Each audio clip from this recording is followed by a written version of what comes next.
What's up, my people?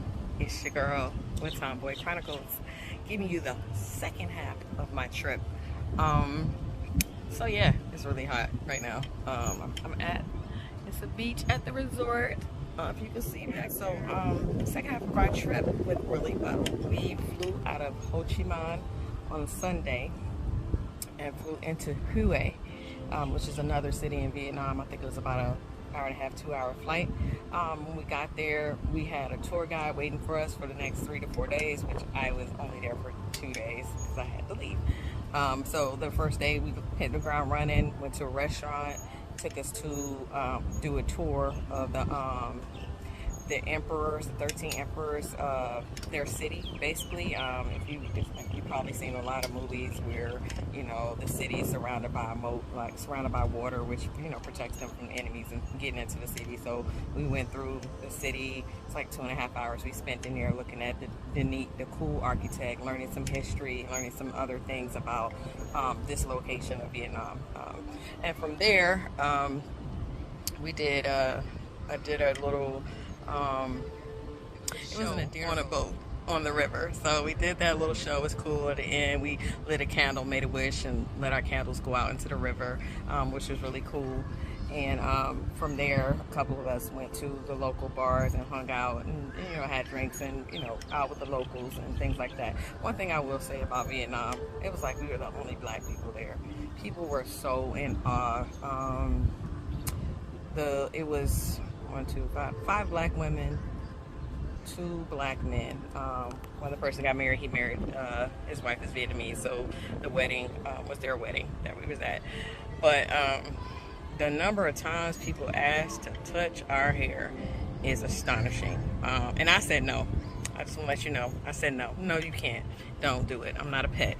Anyway, but yeah, I was shocked at how we didn't see any black people. But when we was in Hue at the bar, there were some people from Uganda, and they were there for a wedding as well. A Uganda man married a Vietnamese woman, so that was weird. That was crazy. But that was it. The whole trip. That's all I saw. No black people. But again, it was a cool experience. We did leave from there the next morning and drove 2 hours to Da Nang, Bana Hills. Bana Hills, the French came in and they tried to find the coolest as in temperature place to be in Vietnam. So they chose these mountains, and they named it Bana Hill because there was a lot of banana farms. So they kind of shortened banana to Bana Hills. One thing I would say, like, if you're going to tell somebody they're going to be staying at a resort, please let them know it's on top of a mountain and you got to take a cable car up the mountain to get there. I have a little anxiety about heights and things like that, and I watched way too many Final Destinations, I guess, but it was a 15-minute haul up this mountain on this cable car, and it was beautiful and breathtaking. But yeah, it took my breath away too because it freaked me out. But once we got up there, that was where we were going to stay, so that's where we went and saw the Golden Bridge. So if you've watched my if you watched my Instagram, I posted a recap video every day of my trip. Go to IndianGirl_Native. That's INDNGRL_Native. The Golden Bridge has the 2 stone hands holding the bridge up. It's just breathtaking. It's beautiful. It's also had the Buddha. I just give quick recaps. You're not going to get the whole experience because this is my trip. You should bring your ass out sometime and take a trip. So yeah, so we got to Bana Hills, got to the top of there. We was kind of on our own that first day, so we kind of walked around, saw everything it had. It reminded me of going to Helen, Georgia, or even Germany. That's how the city looks up there, the little city they had up there with all the hotels. So it was really nice. The next day is when we went to see the bridge and saw the Buddha, the big Buddha. That was 6 a.m. I had to leave out. That was yesterday. I had to leave out, so I left and flew out of Da Nang back into Ho Chi Minh. Got a massage, ate by myself, spent a little time by myself, and then flew into Doha, which is where I'm at now. Doha. Flew in Doha, having a couple of meetings today. Already had one meeting, so I'm chilling at the pool by the beach. And then we'll have my second meeting. One thing I would like to say is, I know you hear this all that, know your worth, queen, know your worth, king, know your worth. You got to know your worth. I flew into Doha. It was a stressful flight because I had some issues back home that popped up as I was getting on the flight, because it is an 11-hour time difference, so it makes it a little difficult for me. But I don't get jet lag because my brain is constantly working, so there's no such thing as a set sleep time. I sleep when I'm supposed to sleep, I wake when I'm supposed to wake, so I really don't have issues with jet lag. So but yeah, just know your worth. I'm out here. I got picked up in a Mercedes. I don't know what class it was. It was really nice. It was a driver, and it was a lot of leg room, and there's a lot of leather and stuff in it. It was really, really, really nice.